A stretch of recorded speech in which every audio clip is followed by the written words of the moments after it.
Bonjour et bienvenue dans cette série de podcasts qui portera exactement sur une histoire de confiance en soi. J'ai lancé cette série de podcasts en fait pour que tu puisses comprendre certaines choses en ce qui concerne la confiance en soi.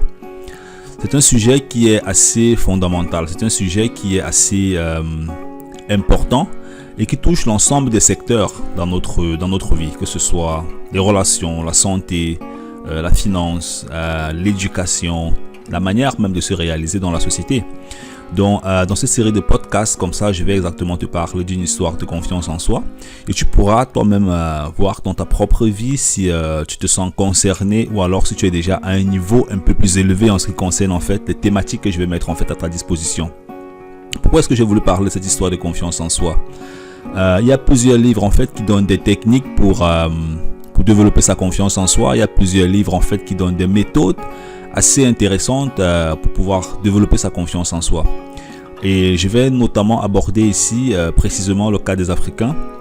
Je pense que dans notre éducation, quand nous avons grandi depuis que nous sommes tout petits, il y a beaucoup qui ont été affaiblis de confiance en soi.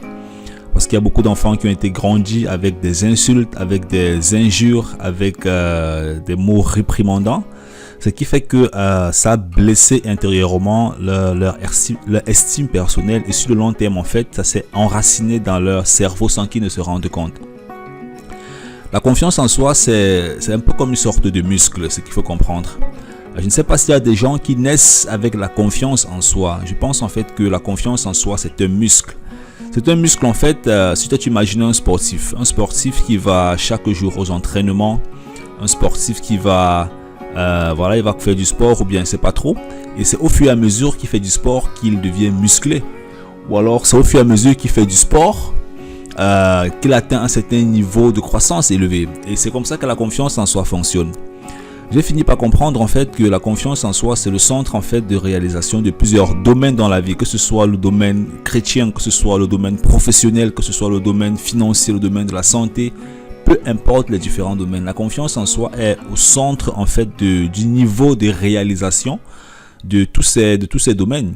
Je vais te prendre l'exemple de quelqu'un qui aimerait par exemple draguer une femme. S'il n'a pas confiance en lui, alors la probabilité qu'il puisse faire le premier pas pour aller draguer cette femme est très faible. Et ce qui fait qu'il faudra bien sûr qu'il puisse avoir confiance en lui, croire en fait à son potentiel de pouvoir convaincre cette femme en fait de sortir avec lui. Donc c'est une question de confiance en soi. Et si tu vas prendre quelqu'un qui se bat pour pouvoir générer 100 € par mois de côté à côté de son job, soit c'est parce qu'il n'a pas peut-être confiance en lui pour se lancer, ou alors d'un autre côté c'est qu'il a déjà confiance en lui mais il ne sait pas comment est-ce que se lancer, ou bien il a peur peut-être, tu vois. Mais ce qu'il faut comprendre en fait c'est que la confiance en soi c'est un muscle. Et je vais te donner dans cette série de podcasts une histoire de confiance en soi. Je vais te donner des techniques qui vont te permettre en fait de pouvoir développer ta confiance en soi. Ce sont des techniques que moi je pratique, que j'utilise depuis quelques années et qui m'ont permis en fait de réaliser vraiment des choses énormes, vraiment des choses énormes en Allemagne. Donc voilà, ce sera à toi de voir et on se prend bien sûr dans les prochaines séries de podcasts. Ciao, ciao.